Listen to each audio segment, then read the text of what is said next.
Alguém se preocupa? Você? Esther, você é preocupada? Você é, Fábio? Fábio é preocupada também?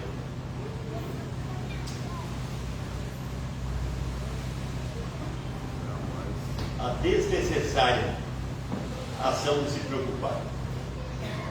Eu lembro que eu chegava, não dormia só preocupado com as dívidas. A minha nora dizia assim, mas tudo bem, se você sem dormir todo, vai estar tudo pago, né? Não pagou nada.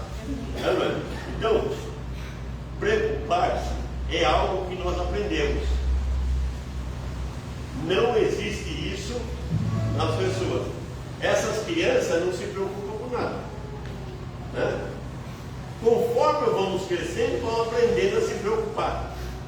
E quando nós não aprendemos a se preocupar, nós não conseguimos a cada vez mais se preocupar. Então é melhor a gente cultivar para não se preocupar. É interessante que a preocupação é uma resposta à circunstância da vida. Ela é um ponto de aprendizado. É um ponto de aprendizado. Eu lembro que minha mãe, quando a gente veio do sítio para cá, minha mãe não dormia enquanto meus irmãos chegassem em casa. Então, você aprendeu a se preocupar a partir de duas fontes. Primeiro, através da experiência. Por quê? Primeira coisa, você se preocupa porque as coisas não andam do jeito que você quer. É isso que eu converso. Não anda do jeito que você quer. A minha esposa, no sábado, quando eu encontrei na quinta, ela vai para tirar a bombinha. Ontem ela foi para tirar, era marcado para as 9, fomos às 6 horas, porque 7 horas perto. Não tirou, estava cheia a bombinha. A gente veio para cá e eu esqueci que a gente entrou para Pacaembu, né? Porque na Vila Mariana a gente pega a Avenida Paulista, né? E sobe para Pacaembu. Gente, não sei o que tinha no Pacaembu.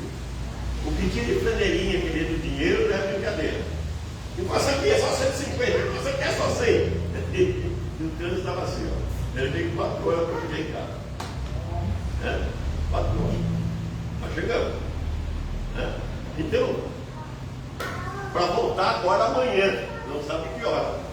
Então, na realidade, irmão, a preocupação é uma coisa que a gente se aprende porque as coisas não saem do jeito que a gente quer. Mas por que não sai do jeito que a gente quer?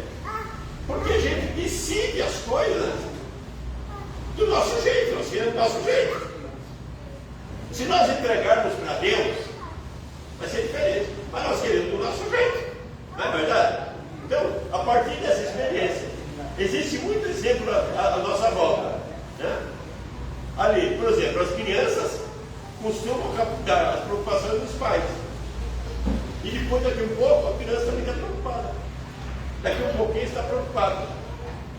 Então, a preocupação, ela pode ser aprendida. Ela pode ser aprendida. Um menino da idade do Lucas, se vê um pai, o pai, a mãe e a mãe preocupados demais, ele vai aprender a ser preocupado. E o que vai acontecer? Vai acontecer que as coisas vão do mesmo jeito que tem que acontecer. Não acontece mais não. Muda nada. Então, na realidade, preocupar-se não traz bem nenhum. Preocupar-se é falta de fé. Por isso diz aquele ditado assim: o pessimista senta e pensa. Como é que eu vou fazer? O otimista levanta e age. A primeira coisa que nós temos que ver para ter preocupação é o seguinte: primeiro, preocupação jamais mudou alguma coisa. Não muda nada, irmãos. A preocupação não altera o passado. A preocupação não muda o futuro. Não adianta. Não adianta. A preocupação não vai fazer nada. Apenas você se sente mais miserável. Você se preocupa. Jamais a preocupação vai resolver um problema. Ela não vai resolver. Preocupação jamais pagou conta. É claro que a gente entristece. Hoje mesmo, a esposa estava lá, ela estava sentindo as pernas. Nessas últimas duas quimioterapias, coitada, só Deus deu. Né?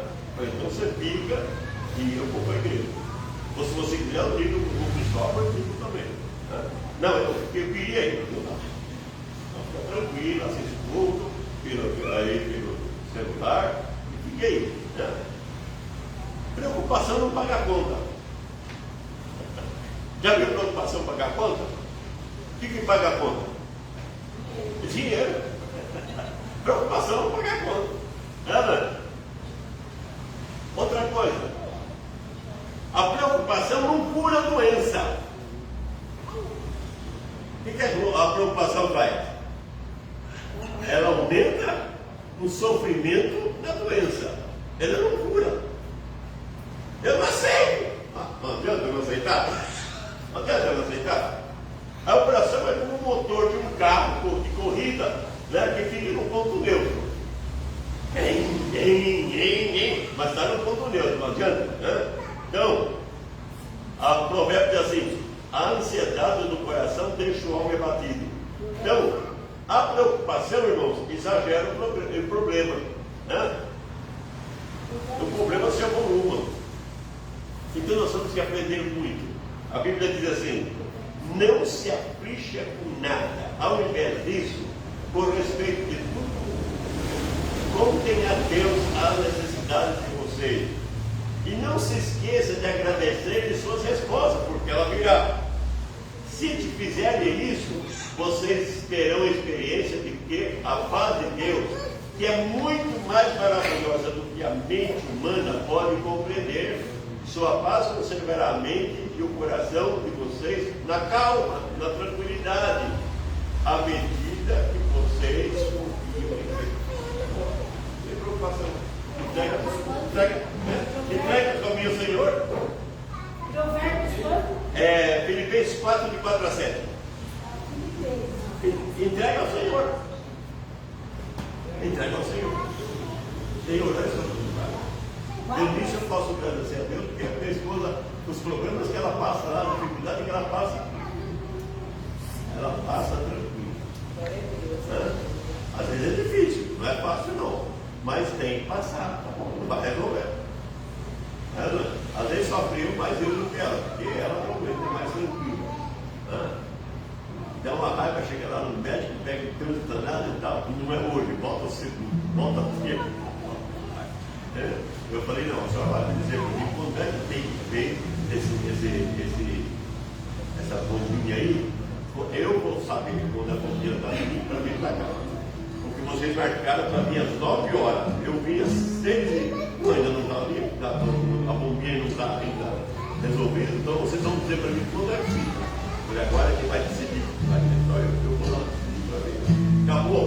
O link da bombinha? Então a gente vai lá. Então, irmãos, entrega teu caminho ao Senhor, confia nele, ele tudo fará. Não adianta preocupar. Eu já pensei muito nisso, já pensei muito em preocupar, já passei por muitos problemas, não adianta preocupar. Deus vai fazer algo. Amém? Nós queremos de pé para orar ao Senhor.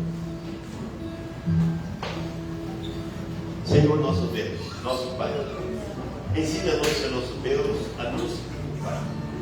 Porque, Senhor Deus, Tu cuida de nós. E tudo que vem, que acontece conosco, é para nós aprendermos cada vez mais. E sabemos que tem um Deus preparado para nos ajudar e nos levantar. Seja com a tua igreja, Pai. Seja com aqueles irmãos que não puderam vir por algum motivo, Pai, por vezes desculpa, Pai.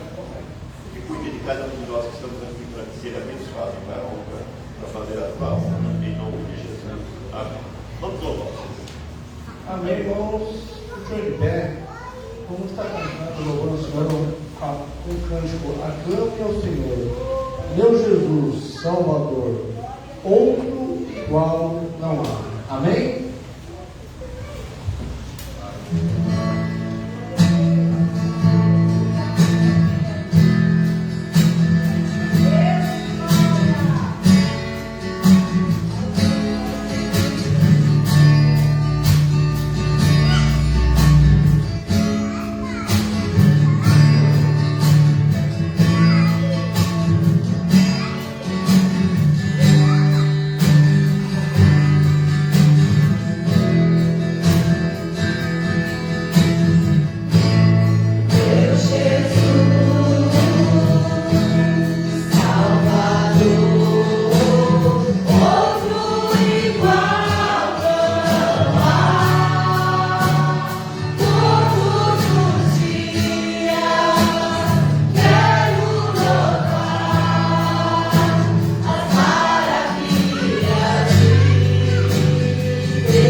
amigo e protetor. Ele é o meu bom pastor. E quando sentir temor. Amém? Glória a Deus.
Aleluia, Jesus.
pesado, vai até ser bom para ele, que vai adiantar para não dá para descer, não. Às vezes é uma tristeza, né, irmão? Porque você levanta de madrugada, umas 3 horas da manhã, para preparar a mensagem, depois de novo estão sentados, está uma tristeza, né? Puxa vida, Senhor. Né? Mas acontece que Deus disse que a palavra não volta vazia. Precisamos do derramamento do Espírito Santo. Acompanhamento, meu amigo. Enquanto Apolo estava na cidade de Corinto, Paulo viajou pelo interior da província da Ásia e chegou a Éfeso. Ali encontrou algum cristão perguntando: quando vocês creram, vocês receberam o Espírito Santo? Eles responderam: nós nem sabíamos que existe o Espírito Santo. Então, que tipo de batismo receberam? Perguntou Paulo. O batismo de João Batista, respondeu. Então Paulo disse: João batizava aquele que se arrependiam dos seus pecados. E também dizia ao povo de Israel que eles deviam crer naquele que havia de vir depois dele, isto é, Jesus. Depois de ouvir isso daqueles homens, foram batizados em nome do Senhor Jesus. Ali Paulo impôs as mãos sobre eles, impôs a mão sobre eles, e o Espírito Santo veio sobre eles, e eles começaram a falar em línguas estranhas e a anunciar também a mensagem de Deus. Esses homens eram mais de não menos 12.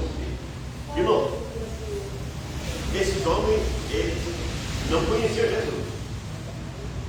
Eles conheciam João Batista.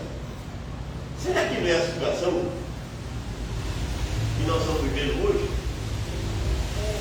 Será que não é a situação de pessoas que estão na igreja, que vêm ao culto, mas não conhecem Jesus?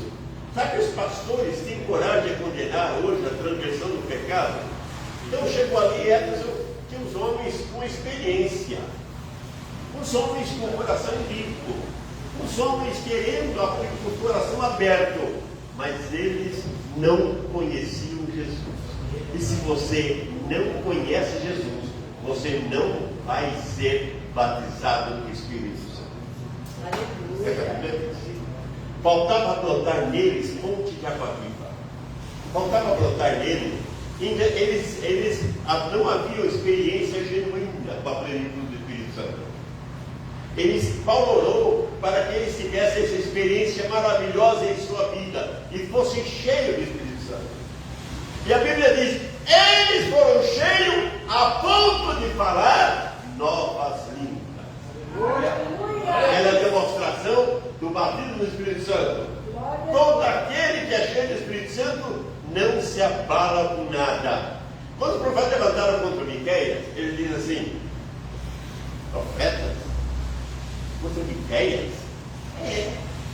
Porque a mensagem de Miqueias não era fácil de receber, não. Ele queria a mensagem dos profetas falsos. Aí Miqueias diz assim: quanto a mim, eu sou cheio do poder do Espírito do Senhor, assim como a justiça e de coragem, para declarar a Jacó a sua transgressão e o Israel o seu pecado. Amém, irmão? Quando nós estamos cheios do Espírito Santo, nós temos a autoridade para dizer aonde está o erro, aonde está o pecado. Nos dias atuais, você consegue resistir nos lados inflamados do marido, você está cheio do Espírito Santo.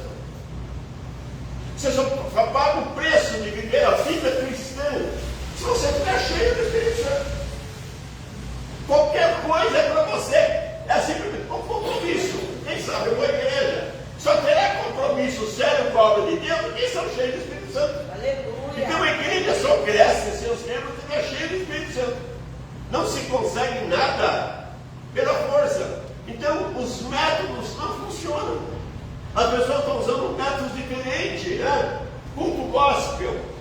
Não se consegue mudar ninguém, irmão, se não for através do Espírito Santo. O próprio Zacarias disse: essa é a palavra do Senhor a Zorobabel, não por força nem por violência, mas pelo meu Espírito, diz o Senhor dos Exércitos. Faz um pouquinho. Quem era Zacarias? Quem era Zorobabel? Zorobabel era o governador do estado. O povo estava revoltado. E ele disse: eu quero ter que mudar esse povo. esse povo, né? Mas ele falou assim: olha, Zorobabel, não se muda o povo se não for pelo Espírito Santo. Irmão, isso é aplicado ao crente, isso é aplicado a você, isso é aplicado ao pastor da igreja, isso é aplicado às pessoas. O que Zacarias disse, que nenhum poder militar ou de força pode mudar a vida das pessoas se não for pelo Espírito Santo. Nós mudamos, irmão, se não for pelo Espírito Santo. A Bíblia mostra claro, se nós só conseguimos fazer a obra de Deus quando estamos capacitados pelo Espírito, né? O próprio Jesus, o Filho de Deus, ele precisou o quê? Que o Espírito Santo descesse sobre ele. Precisou. No seu batismo, o Espírito Santo veio como uma pomba. Na transfiguração, veio como uma pomba. Então, o próprio Cristo, a igreja foi revestida pelo Espírito Santo no dia de Pentecostes. Até Pentecostes não se fazia nada. Nada. Irmãos, a luta nossa é para que a igreja seja revestida. A igreja seja revestida. A igreja somente seremos capacitados para cumprir se o Espírito Santo governar a nossa vida. Se ele estiver com a nossa vida. Então as igrejas hoje querem conquistar o quê? Com show. Fazer um show. Vamos fazer um show. Eu vi uma igreja aí, inclusive tinha uma pessoa que cuida aqui mesmo dessa igreja aqui, do louvor, todo mundo dançando, aquele chorar, coisa toda. Que coisa bonita. Alegre, a gente se torna bem, é claro, você vai bem. Mas e a vida espiritual? Aleluia, glória a Deus. Outro precisa de dança. Precisa de dançar. Se não sai nada. Eu tenho um amigo meu, um homem de Deus mesmo, homem de Deus. Ele é pastor da igreja Assembleia de Deus. Ele disse para mim: pastor, tem pessoas que no dia do culto ele vai, ele fala línguas, ele dança, mas durante a semana ele é zero à esquerda. Ninguém. Tem isso. Você quer encher a igreja? Faça campanha para quem fica rico. Você vai ficar rico. É isso aí, enche a igreja. Chegamos no momento de precisar de poder e coragem. Então essa ação do Espírito Santo. E nós queremos nessa noite dizer o seguinte: por que precisamos do derramamento do Espírito Santo? Põe aí, irmão. Primeiro, precisamos do derramamento do Espírito Santo porque as condições espirituais das igrejas estão esgotadas totalmente. A situação chegou no extremo. A vida não é mais cheia do poder do Espírito Santo, ela está apagada. A vida está apagada. Existe enfermidade espiritual do povo. Precisamos primeiro nos curar. Precisamos nos curar. Eu preciso curar a minha vida para depois levar o remédio para o mundo. Enquanto não conseguir nosso problema interno, não seremos capacitados pelo Espírito Santo. As condições espirituais. Jesus disse: eu vim para que tenham vida, mas se você não tem Jesus, você não tem vida. Não tem. Se não tem Jesus, não tem vida. Se Jesus não faz parte da sua vida, não tem vida. E meus prezados irmãos, o que temos hoje é uma sociedade insatisfeita. Querem tudo do bom e do melhor. Tudo. Mas o reino de Deus não. A minha esposa agora falou: vou tentar ir para a igreja. Não, não vai não. Eu sei que você não pode. Fica aí. Você pode ouvir a mensagem. Mas se deixasse, ela ia vir aqui e o irmão tinha que carregar. Porque ela não sabia. Segunda coisa. Precisamos do derramamento do Espírito Santo porque na igreja há conflitos, há partidarismo, há dissensões, há maledicência, há falta de amor, há falta de confiança. Aleluia, Deus. A igreja está assim, meus irmãos. Deus. Você já pensou um crente que não confia no seu irmão? Já pensou? Um crente que não confia no outro? Muitas vezes não aceitamos a liderança que Deus colocou. Escuta aqui, peraí. O pastor João está fazendo a coisa errada. Eu não aceito, vou fazer uma greve. Não, coloque ele na mão de Deus. Coloque ele na mão de Deus. Querer diz que a Bíblia disse, não por força nem por violência. A situação não vai resolver quando você declara. Quando você declara, quanto a mim, estou cheio do Espírito Santo. Eu não esqueço nunca quando vou fazer um trabalho numa igreja aqui no interior de São Paulo, né? Ribeirão Preto. E depois do trabalho do Espírito Santo, no culto à noite, eu estava pregando, o irmão veio à frente. E sim, obrigado com o outro, porque ele deu um calote no outro lá, e o outro ficou com ele, falou bobagem, etc. E um se dava. Um conversava com o outro.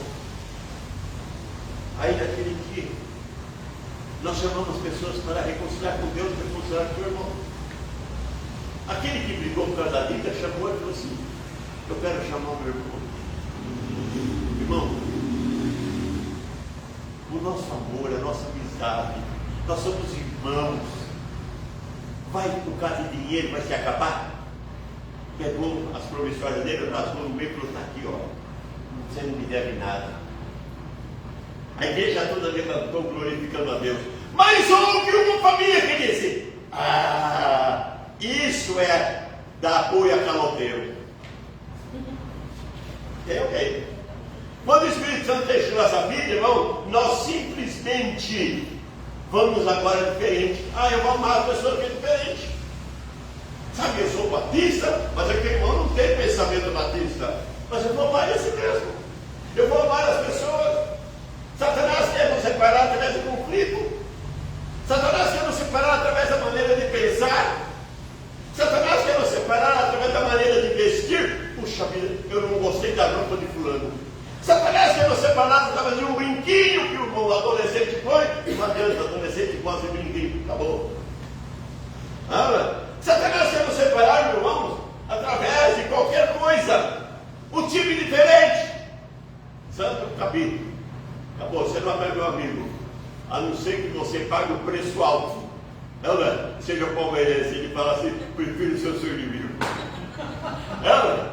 Então, outras complicações. Terceiro lugar, vamos ser rápidos, nós estamos 9 itens.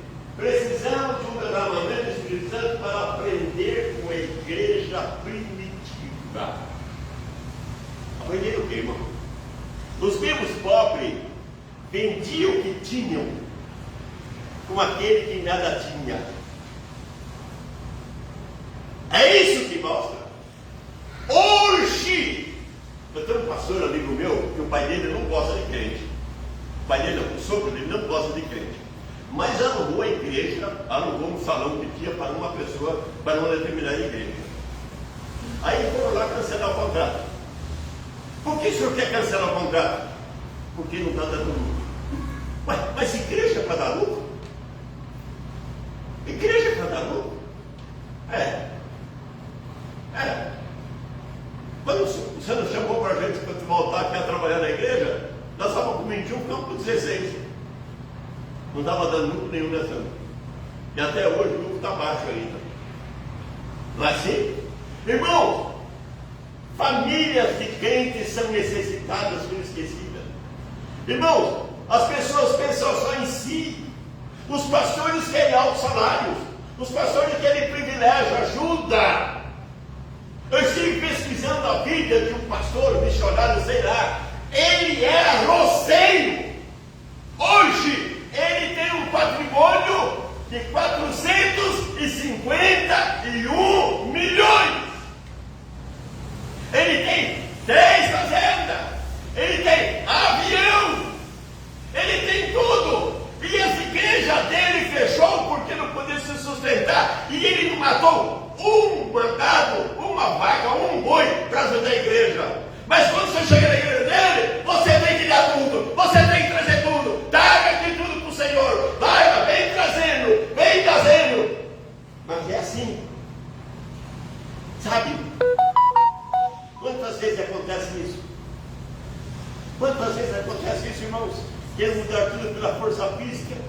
Nós queremos que a igreja dê lucro. Igreja não é para dar lucro, irmão. Igreja é para ser mantida pelos dízimos de cada um dos irmãos, pelas ofertas alçadas, aquilo que tu colocaste. Mas quantas vezes esses pastores falam, entrega tudo. Aquele que foi chamado, inclusive, pelo Ministério Público, que ele dizia na hora do... Você é crente de verdade? Pega o dinheiro da sua passagem, põe aqui e volta a pé, para Deus ajudar no seu sacrifício. Você tem que fazer sacrifício, só que não fazer sacrifício nenhum. Só que não fazer sacrifício nenhum. Ele olha para a igreja como o quê? Alguém que vai receber alguma coisa. As igrejas são assim. Querem mudar. E a Bíblia declara, meus prezados irmãos, claramente: eu preciso de você. Eu preciso de você. Então, na realidade, meus prezados irmãos, nós aprendemos que o espiritismo só pode necessitado. Quantas casas de repouso que é? Espírita. Espírita. Casa de criança? Espírita. Creche? Espírita. E o que nós vemos nos pastores hoje, nas grandes igrejas? Exploração. Eu lembro da teologia fazendo compra, quando chegou lá, uma pessoa chegou: oi, pastor João, o senhor está bem? Graças a Deus. Aí o outro cara estava assim, falou assim: pastor, esse está faturando a igreja, está ganhando, está milionário. Pastor, é a fama que tem. Apesar de nós sermos pastores aí sérios, a fama que tem é essa. Os padres à feira só correm necessitados. A Igreja Católica fez uma escola lá na frente da minha casa, uma escola maravilhosa. E o padre dizia: deixei tudo. Ele tinha uma família rica, ele renunciou tudo para ficar atendendo aquelas pessoas, aquelas crianças lá. Então, na realidade, meus prezados irmãos, os crentes que pregam amor são menos que ajudam o necessitado. Muitas vezes os membros da nossa igreja precisam ser tanto por incrédulo. Muitas vezes membros da nossa igreja chegaram no lugar da Igreja Católica, do Espiritismo, para ser ajudados, porque a igreja não tem condições de ajudar, a gente não pode. Então, vivemos o evangelho de palavras. Vamos falar evangelho de palavra. Então, o evangelho pregado de Jesus disse: se querem ser perfeito, olha o que Jesus falou para ele: vai, vende tudo que tem e dá a quem? Aos pobres. Hoje não. Se você quer ser abençoado, pega tudo que você tem e traga para dentro. Aleluia. Traz para cá. Se você quer ser abençoado, hoje não há diferença. Vai, pega tudo. Nós queríamos ser ricos. A gente precisa comprar TV, os pastores precisam morar em mansões, e é isso que nós precisamos. É isso que pede. Uma denominação aí é o seguinte: o pastor, o presidente da denominação, pediu um presente de Natal, um presente de aniversário. Vai fazer, ou esse mês, não sei. Estava vendo lá. Ele pediu um presente de aniversário. E qual que é o presente que o senhor quer? 3 milhões. 3 milhões. Como vai fazer? Cada crente vai dar 100 reais para conseguir. E se não der, a igreja vai fazer para conseguir. Não é assim? Você tem fé, larga a sua fé, depositando no gasofilácio, larga a sua fé depositando o que você tem, você entrega para o Senhor não precisa nada disso, o Senhor precisa de um coração mudado, de um coração transformado. Amados irmãos, aprender com a igreja primitiva vendia as suas propriedades e dava aos pobres. Vendia. E sabe o que aconteceu? E quem não vendeu? Quem não vendeu? O que aconteceu com quem não vendeu? Perdeu tudo. Perdeu tudo. Porque Roma amarrava e jogava os cristãos lá para ser comido pelos leões, ou era amarrado no palácio imperial, jogava bicho e jogava fogo. Perdeu tudo. E os que ficaram lá nas propriedades de Roma, disseram: eu não pago, eu não saio daqui, isso custou meu dinheiro, eu não mudo daqui. Sabe o que aconteceu com eles? ficaram até sem vida, perderam a vida, perderam família. Perderam família. Ninguém era obrigado a dar. Ananias e Safira não era obrigado a dar. Em quarto lugar, precisamos do derramamento do Espírito Santo, precisamos do derramamento do Espírito Santo, porque o mundanismo e o secularismo predominou as nossas igrejas. Irmão, não dá para saber mais quem é crente e quem não é crente. Não dá. Ele não anda mais, né, com Bíblia. Os subdiabos são idênticos. São idênticos. Na igreja do meu filho lá na Espanha, acaba o culto tudo compartilhando uma cerveja. Tudo compartilhando uma cerveja. Os divertimentos, as festas sociais, a literatura que lê, os programas que assiste, são idênticos ao inferno. Idênticos. Ele vive igualzinho ao inferno. Ele não muda nada, não há diferença nenhuma. E a palavra de Deus diz assim: não conformeis com esse mundo, mas ele está confortável. Ele está conformado. Eu quero desse jeito mesmo. Ele está vivendo de acordo com os padrões do mundo. As coisas inverteram agora. Não somos mais padrão para o mundo. O mundo que é padrão para o crente. O crente agora é que vai viver a vida que o mundo tem. Não somos agora. Muitas coisas que o mundo faz, não faz, o crente faz. Muitas coisas. Ah, meus irmãos, o mundo leva certos compromissos que o crente não leva. Nós somos relaxados com os compromissos assumidos até diante de Deus. Existe crente na igreja que não presta nem para ser mundano, porque ele é bem pior do que o mundano. Entendemos, prezados irmãos? E como mudar essa situação? Somente o derramamento do Espírito pode mudar a situação. Em quinto lugar, vamos usar em quinto lugar, precisamos de um derramamento do Espírito, porque não fazemos de nosso culto o que pensamos a Deus. Para não fazer um show teatral. Nosso culto é um show. A maioria é um show. Eu li aqui artigo da Lei Ultimato. Não sei de que mês que é. Não sei de que mês que é, porque eu peguei na Ultimato. O mineiro não peguei o mês.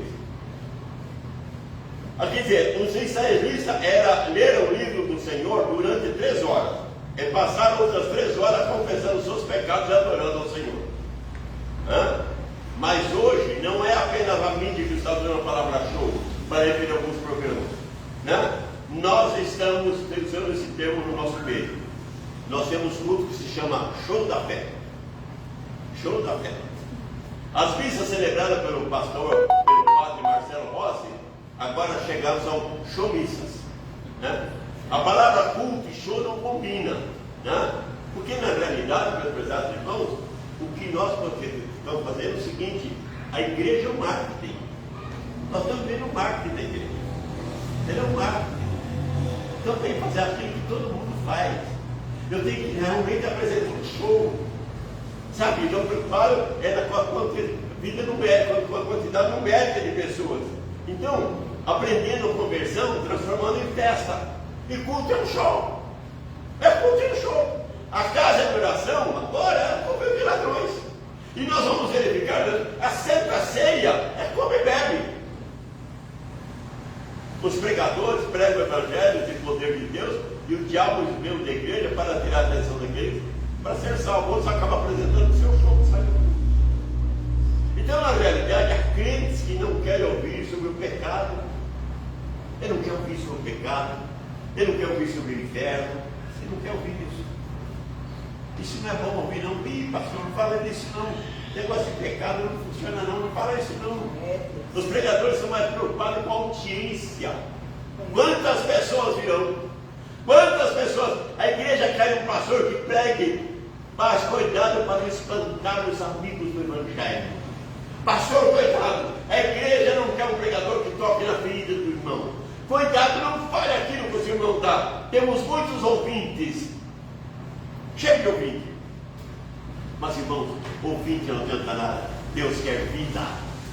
Vida! Não adianta nada você ser ouvinte. A água que vive vida derramada na igreja para as pessoas morrendo de sede. A igreja, Deus quer vida. Deus falando com a esposa, na realidade, Ele quer que ela seja esposa. Se fala com o marido, ela tem que seja o marido.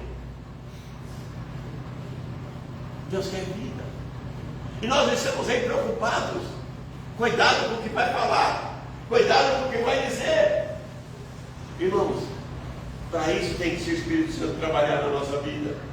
Em sexto lugar, precisamos do derramamento do Espírito Santo, porque pelo nosso testemunho os incrédulos se mostram indiferentes, insensíveis e estão caminhando para o inferno, porque não tem mais.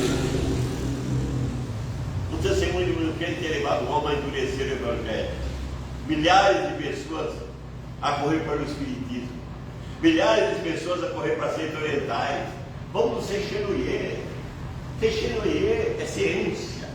Vamos lá. Vamos ser xenoie. Então, que assumir pessoas que caminham para a nova era. As igrejas estão dormindo. Você só não vê. Eu não esqueço nunca de uma irmã que tinha aqui, que era realmente, acho que ela era batizada não com o Espírito Santo de Deus, com alguma outra coisa. Até que eu falei o seguinte, eu deixo ela começar a encerrar o culto e deixar ela aí. Porque não dava, ela começava a fazer as coisas. Aquele fogo, aquela coisa toda. E ela tinha um problema com o pai. Ela tinha um problema muito sério com o pai. Eu falei, pô, será? Eu vou perguntar. Menina, depois de tudo isso que Deus tem usado você já gosta do seu pai, ama o seu pai. Eu não quero que aquele desgraçado morra. Poxa, tinha acabado de falar a língua. Aí chegou um aqui que nós passamos por inovação, porque é o seguinte, você sabe, toda vez que você não come mel, quando você come, você não usa. Né? A igreja nacional passou para a inovação, mas teve que cortar muita coisa. Deus está falando comigo. Deus está falando comigo. Deus está falando comigo, pastor. Deus está falando comigo. Deus está falando comigo. Deus está falando comigo. Fala que Deus está falando. Está falando que eu tenho que ir para a igreja tal. Eu falei, Deus, rapaz, é o diabo. Cala a boca, rapaz. Por quê, pastor? Porque Deus disse, não deixa a vossa congregação. Deus não fala contra a palavra. Aleluia, glória a Deus. Mas Deus, eu tinha irmã, Carolina, mestre de casa. O Santos conheceu ela, em São Tempo, a Carolina, mestre de casa. Conheceu. Irmã, aquela irmãzinha tinha o meu braço, ela é irmã do pastor. Ali no mestre de casa, que foi meu pastor. Aquela mulher era uma mulher de Deus. Uma mulher de Deus. Infelizmente, os dois filhos dela foram presos porque fizeram coisa errada. Fizeram coisa errada. Não vai aqui o que eles fizeram, mas ela ia comigo na conferência. Aí eu pedia, falei, excelência, a mãe dele está aí, ela pode assistir, ela quer assistir, pode assistir. Não vai ser muito duro para ela? Não. E outra coisa, a pessoa dá logo com isso. Não muda nada. A decisão é a decisão. Se ela começar a chorar, depois não vai. Eu falei, não vai não. Aí ela estava lá, não falava nada. Aí um dia ela saiu com o pastor. Eu estava orando pelos meus filhos. E eu recebi uma triste notícia de Deus. Meus filhos não vão lutar. Não vão.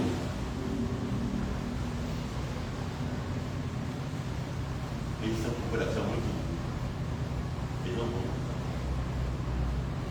Mas depois ela trouxe, na hora dela, para a igreja também. Na hora dela, pastor, eu vou fazer o seguinte, eu vou fazer aqui uma campanha de oração para que ele não seja preso, porque ele continua fazendo coisa errada. A minha irmã não perdeu tempo com isso. Mas o pastor aqui, que a gente chamava de Kodak, né? Ele orou e falou, tá, Deus já falou que ele não vai ser preso. E ele foi preso aquela semana. Aí eu chamei ele para mim, deu um chacoalhão nele, deu uma bronca nele. Ele era um pouco de Deus, não, mas só que às vezes exagerar um pouquinho. Pastor, para com isso, pastor. Deus vai concordar com coisa errada. Deus vai defender bandido. Esse não é o Deus, pastor. Aleluia, glória a Deus. Tem que orar para que ele mude de vida, para que ele se conserte. E mesmo que ele se arrependa, mesmo que ele conserte, ele vai para a cadeia. Ué? É tremendo, Jesus. Pode dizer Aleluia. isso. Hã? E ela dizia, realmente, pastor, não tem nada. E aquela irmã, ela faleceu, mas era uma pessoa assim, mas ela entrava quietinha, ficava ali naquele canto do tal caso, assistia o culto e voltava quietinha, não fazia barulho. Mas era uma mulher de Deus. Era uma pessoa de Deus. E quantas vezes, meus prezados irmãos, nós estamos simplesmente diferentes. Hã? As pessoas estão brincando entre si. As pessoas estão vivendo um carrossel. O diabo tem enjaulado milhões de jovens, sabe? Da prostituição, da droga. Então uma criança, ela é mandada quando é disciplinada. E o que é disciplina? É obedecer a palavra de Deus. Aleluia! É isso. Porque se a parte não disciplinar o Lucas, ela está obedecendo a palavra de Deus. Está obedecendo. E quando nós obedecemos, a consequência é essa. Se eu não disciplinar a minha vida, outro dia eu estava pensando besteira, eu falei, Senhor, pode parar com isso. É verdade. Se eu não disciplinar, eu sou contra a palavra de Deus. A palavra de Deus manda disciplinar. Então, meus prezados irmãos, somente o derramamento do Espírito tira a igreja do sono. Por quê? Porque o pessoal está indo para a prostituição, indo para as drogas, indo para o ocultismo, indo para a violência, indo para a corrupção. E nós estamos andando, e é normal.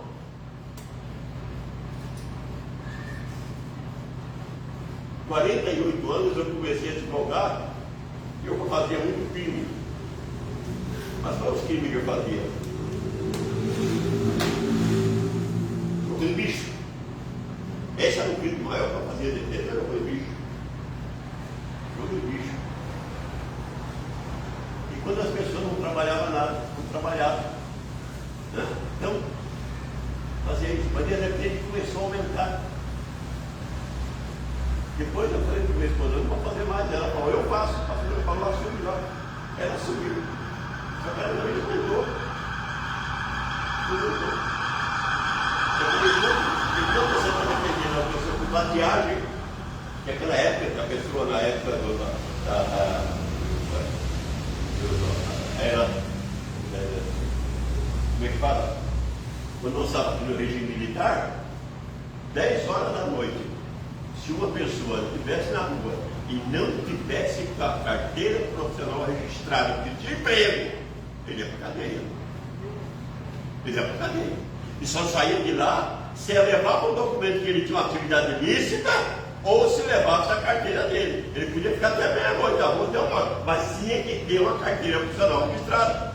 Então o crime era vadiagem e jogo do bicho. E quando o pessoal ganhar jogo do bicho é normal. É normal, jogo do bicho. Mas de repente eu falei, não. Aí minha esposa, como eu estava adicionando o Marquês, falou, vou deixar o Marquês e vou ajudar você para ficar para a área criminal. Ela gosta de crime, é uma criminosa tanto. Gosta de crime. Então, na realidade, mais ou menos aumentou. Porque as coisas eram sérias. As coisas eram sérias. Não era mais um jogo de bicho, não era mais uma vadiagem, era crime pesado. E no dia que eu peguei um cliente que chegou para mim e falou assim, e ele era filho de um membro da igreja. Pastor, ô doutor, o senhor vai fazer o seguinte, vou escrever uma carta e o senhor leva para os manos, que eu vou dizer para os manos onde é que estão as nossas armas. Eu falei, o quê? Então você faz, depois eu venho aqui para a conversa. Aí eu voltei no outro dia lá, peguei, está aqui, estou renunciando ao seu processo. Tá? Você procura outra pessoa, eu estou renunciando. Eu não vou carregar para bandido. E também nessa época, minha esposa deixou de fazer. Porque, meus prezados irmãos, por nós o mundo está totalmente Ser organizado. Nós temos que viver, então o Espírito de Deus tem que despertar do sono. Nós temos que ser despertados, irmão. Deus quer abençoar a nossa vida. Deus quer abençoar cada um de nós. Deus quer que as pessoas sejam firmes. As pessoas não têm confiança. As pessoas não são firmes. E a Bíblia mostra, meus prezados irmãos, assim resplandeça a vossa luz diante dos homens, para que vejam as vossas obras e glorifiquem o vosso Pai que está no céu. Mas hoje é o contrário. Hoje é o contrário. Né? 7. Precisamos de um derramamento do Espírito Santo, porque as estatísticas de nossas igrejas são desanimadoras. Ai, meu Deus. 5% dos membros já não existe mais. Daqui a pouquinho subiu. 10% jamais vão ao culto. Nosso irmão aqui na nossa igreja faz tempo que não vem no culto. 40% da igreja já não é mais dizimista. Isso foi uma pesquisa. 50% da igreja não participa da escola dominical, mesmo ela sendo digital. 60% da atividade da igreja, 60% não participa da igreja. 80% dos membros não comparecem ao culto de oração. 92% dos membros não fazem culto doméstico em casa. E 97% dos membros nunca ganharam uma alma para Jesus. A igreja que temos hoje.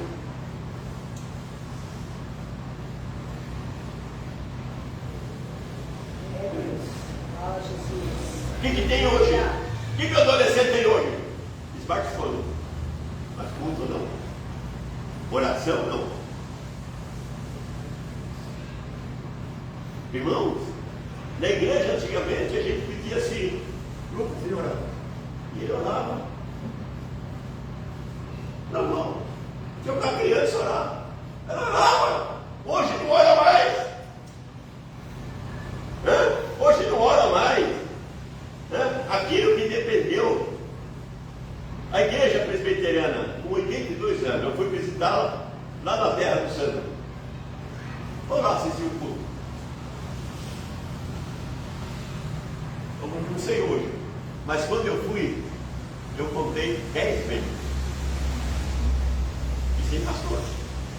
10 vezes, sem pastor. Então, a maioria dos nossos irmãos não vem no culto de oração. Não vem no culto de oração. Cada dia a oração passa a ter menos importância na igreja. Menos importância. Os cultos de oração estão cambaleando e alguma igreja já morreram. Eu fui dirigir um culto de oração na igreja, na primeira igreja batista de Curitiba. A igreja tem mais de 4.000 membros. Sabe o que era? Uma salinha lá, onde tinha um grupinho pequeno. Não era no templo, não. Sabe? As igrejas não é mais uma oração. Então, como é que nós podemos viver nesse pedaço? Então, como pode vencer isso? 8º, precisamos, não é porque precisamos de atividade missionária em nossa igreja. Não existe mais.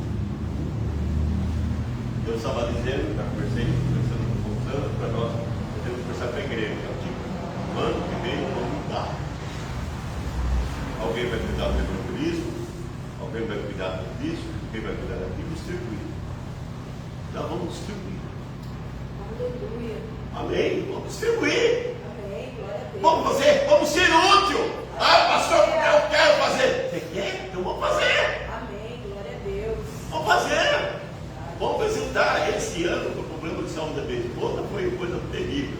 Né? Essa semana, por exemplo, passou médico segunda, médico terça, médico quinta, médico sexta, médico sábado e agora segunda-feira. Não é muito difícil para mim. As lutas são grandes. Mas ela está lá contente, está feliz, a Helena é uma pessoa muito crente, ela confia muito no Senhor, ela é uma pessoa muito chegada à presença de Deus, confia no Senhor, ora pela igreja, pensa na igreja, mas então, graças a Deus, está lá. Está lá. E ela só não veio porque eu falei, olha, não tem não, vai ser difícil. Porque esse cara é capaz dela vir gatilhando. Então, meus prezados irmãos, a pregação não existe mais nenhum apoio. Quantos pontos de pregação? Nós tínhamos duas igrejas no interior, uma do irmão do Sandro, pastor, e outra numa cidade lá perto. E eu fazia um trabalho lá e ia para cá, fazia sábado e domingo de manhã lá e ia para cá para fazer um culto aqui. Aí cheguei na porta, aí quando o irmão deu um bronca de mim. O senhor fica cuidando daqueles caipiras, esquecendo da sua igreja.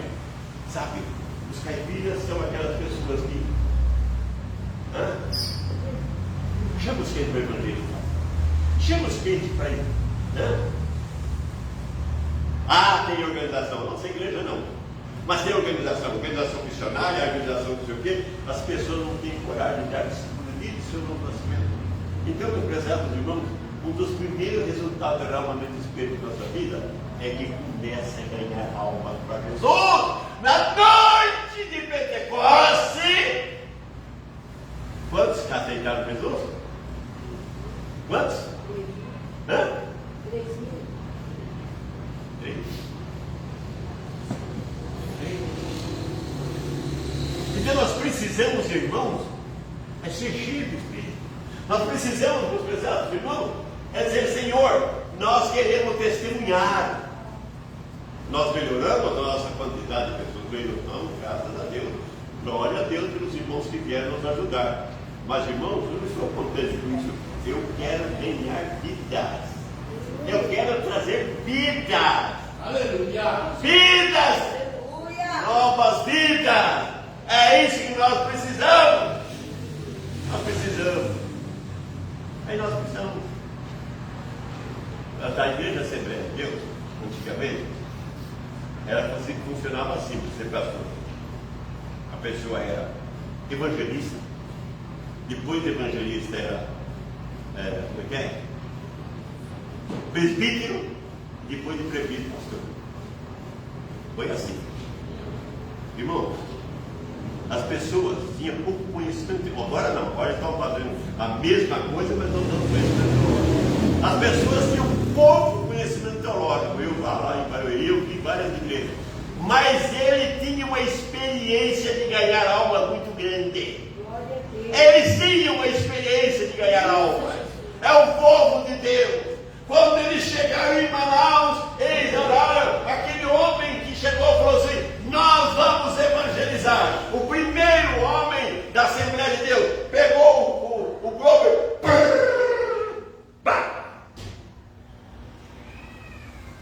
Que lugar que é esse? Manaus. Foi assim que começou a trabalhar na Assembleia de Deus aqui. Manaus. Onde que é isso? Brasil. Meu Deus do céu. Brasil. Chegou aqui, nós somos crentes. Viemos aqui para pregar o Evangelho.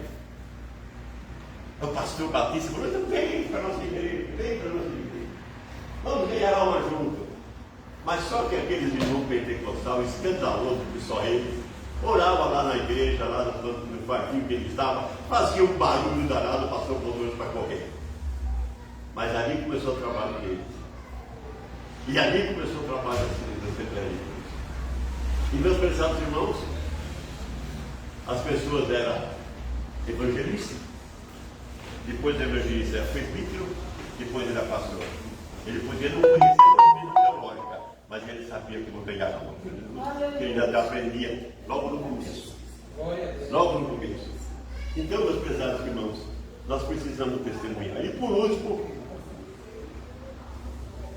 precisamos de um derramamento do Espírito Santo para acabar com o paradoxo escandaloso em nossas igrejas.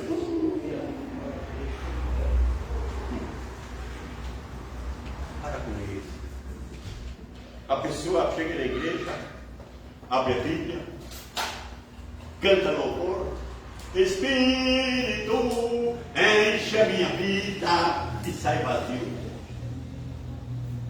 E sai vazio. E vamos precisar mudar isso. Aleluia. Nós precisamos mudar. Glória a Deus. Abre as Bíblias, ouve a mensagem, mas não tem nenhuma disposição de obedecer a Deus. Entra na igreja, ficam maravilhados com a profundidade, maravilhados com o culto, mas nenhuma disposição de mudar de vida. Não muda. Não muda. Então, na realidade, meu Deus, logo descobre que as nossas vidas não correspondem àquilo que pregamos. As nossas vidas é uma blasfêmia. E depois da decepção, olha para a igreja e declara assim: puxa vida, realmente não mudou nada. Claro que não mudou. Claro que não mudou. O pastor pode pregar a mensagem mais linda do mundo, porque Deus socorre ele. Então, o incrédulo não vê vida transformada na igreja. Somente o derramamento do Espírito pode transformar a vida, irmão. Nós pregamos ao mundo para que o pecador reconheça os pecados e creia no Evangelho. Mas o mundo quer. Outro dia eu vi um pastor dizer isso. O pastor dizer com toda a letra. Com toda a letra. Eu consegui um cartão, vou fazer umas compras, vou dar um cano, e daqui 3 anos isso prescreve, né? E eu, como? Aí eu esqueço. O mundo espera que nós mudemos. O mundo espera algo diferente de nós. O mundo espera algo diferente de nós. O mundo espera, meus prezados irmãos, que o crente seja diferente. Então a igreja está passando por uma crise de integridade, de credibilidade. Eu não esqueço nunca da palavra do pastor lá lá no moral meu filho lá em Minas Gerais. Quando ele vendeu o mercadinho dele, ele falou assim: para quem que eu posso energizar de você que está fulano, e para qualquer pessoa que é crente, você pode vender que você recebe. Depois de um tempo ele encontrou um e falou assim: olha, eu posso vender, fui enviado para fulano, falou fulano, agora para crente, não vende, que eu vou receber. Então, pregamos a luz, mas vivemos a treva. Pregamos o que é certo, mas vivemos errado. O pecado tornou-se aceitável. E vamos sobre a derramamento do Espírito Santo. Nós precisamos. O que precisamos? A primeira coisa: Senhor, tem um pecado me atrapalhando, o Espírito Santo atrapalha a minha vida. Senhor, tem algum pecado me atrapalhando? Alguma mágoa, alguma coisa que está atrapalhando, Senhor? Alguma coisa que está prejudicando, Pai? Tem alguma coisa atrapalhando? Eu quero mudar. Eu quero mudar. E sujeitar-se totalmente à vontade de Deus. Deus, o que queres para mim? Deus, o que quer? Deus, o que quer fazer para mim? O Senhor quer que eu faça o quê? Como eu posso ser útil na obra da igreja? Como posso ser útil na obra do Senhor? Porque, irmãos, aqui não tem quem sabe mais, quem sabe menos, não. Aqui todo mundo precisa ser útil. Não conformar com este mundo. Se conforma não, irmão. Se conforma não. Vamos continuar orando. Andar pela fé. A Bíblia diz que o justo vive pela fé. Buscar a plenitude do Espírito Santo. O Espírito Santo toma lugar. Vive no meu coração. Vive na minha vida. Nós temos que fazer isso. Nós temos que fazer isso.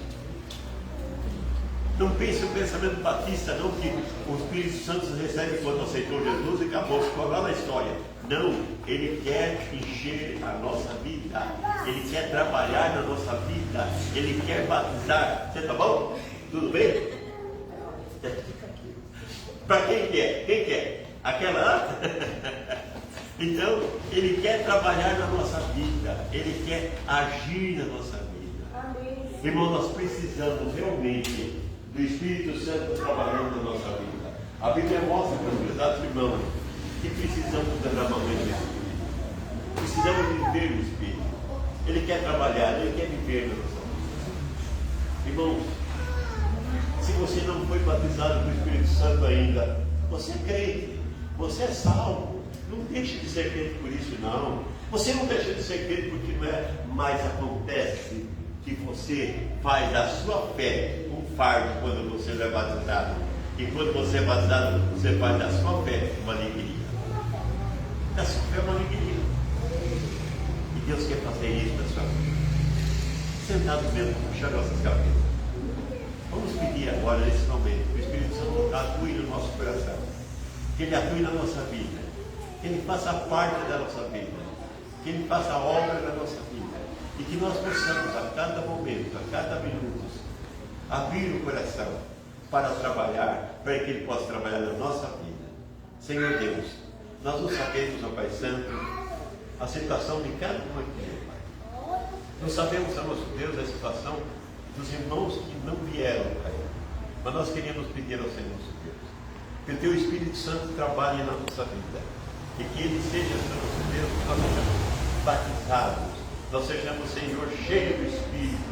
Que o Espírito Santo tenha liberdade na minha vida, Pai, para me chamar a atenção, para me mudar a minha vida, mudar aquilo que precisa ser mudado, Senhor. Toma a tua igreja nas tuas mãos, Senhor. Faz uma obra maravilhosa. Senhor, seja conosco, Senhor, nas atividades dessa semana. Seja conosco, Senhor, no culto de quinta-feira. Seja conosco na escola bíblica digital. Seja conosco, Senhor nosso Deus, no trabalho que nós temos que fazer, nas nossas viagens, nos nossos passeios. Seja com a tua igreja, ó Pai. E, ó Pai Santo, desperta a tua igreja, Senhor nosso Deus, que nós possamos ser batizados, ser cheios do teu Espírito, Senhor. Cada vida, ó Pai Santo, cada vida seja diferente, para a honra e glória do teu nome. E que o amor de Deus, a graça do nosso Senhor Jesus Cristo e a consolação do Espírito Santo seja com todo o povo de Deus, agora e sempre. Amém. Que Deus abençoe.